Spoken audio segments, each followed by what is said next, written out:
So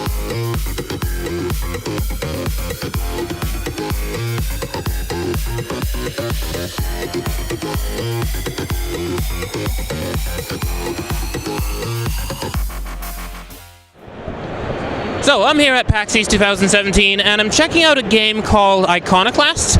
It's one that I've been following for a little while, and it is really interesting. Sir, could you tell us your name and your role on the game? I'm Joakim Sandberg, and I made the whole game. Wow! Like you didn't have an artist or music person. You were the artist in music? Yes, I do everything, even the music. Okay, that is amazing. And I have to ask, like, where in video games do you come from? Do you have a long history of making your own games? Yeah, that's all my history. I've just been trying to make games since I was like 13, not finished most of them. But yeah, I at least finished one that people have heard of, which is Night Love 2. So that's my history. I've just been trying to do this for a long time. Yeah.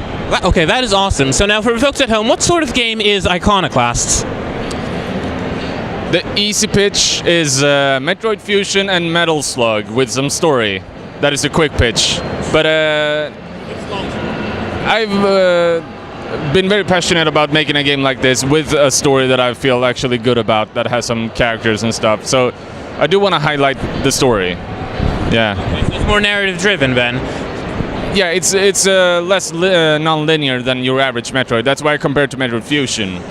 Yeah, which is sort of locks you in from time to time. Yeah. So maybe a more modern example, is it a little like Dust and Legion Tale? I would say yes if I played it. Okay, you're not familiar with that. Okay, but so now, what's the story behind the game? The story in the game is that you start out being Robin, who is a mechanic in a world where jobs are being heavily controlled. And eventually you of course get caught when you try to help some people for free. And as you escape, you meet all these different people. You go on adventures with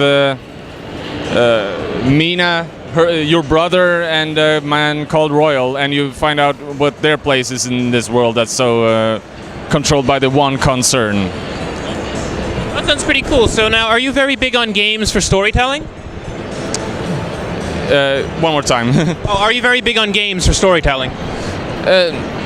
Not especially. That's why this is like it's mostly action with a focus on bosses and stuff, with a story on the side. So I stick to the action, but I wanted to try at least once to tell the story. Yeah. So now, what have been some of the challenges that you've encountered making this game? Just motivation. Otherwise, it's me in control. If anything goes wrong, it's on me. Yeah. Well, okay, what's your favorite part, Binvo?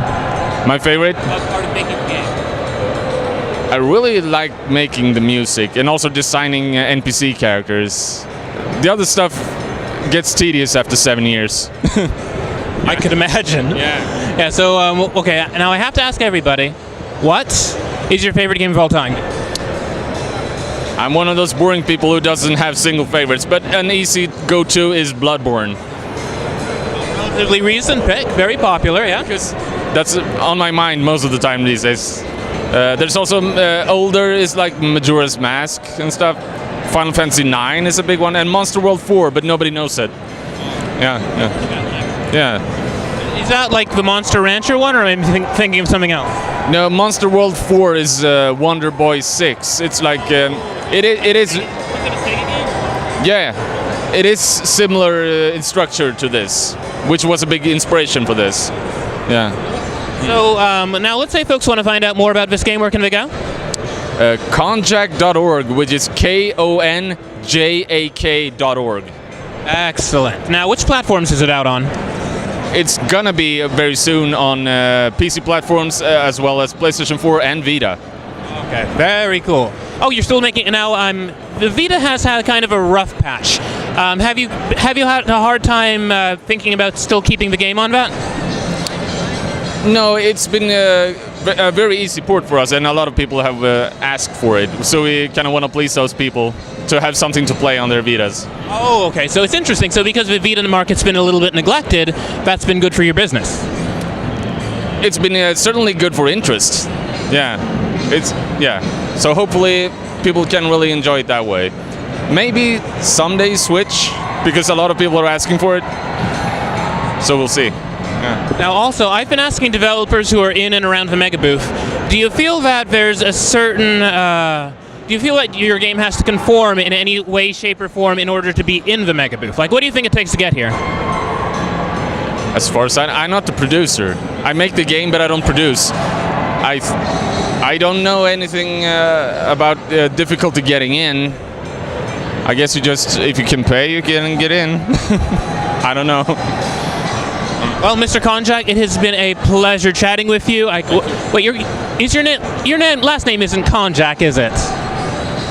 Joakim Sandberg. Joakim Sandberg. Where are you from, might I ask? Sweden. Oh, Sweden. Okay, I have some friends from Sweden. I was kind of curious because I'm so used to seeing that name pronounced Joakim. So. Yeah. It's Joakim. So Joakim. It's different. We like saying all the letters in Sweden. Oh, very nice. It has been great to talk to you. I hope you enjoy your PAX. I will. Thank you.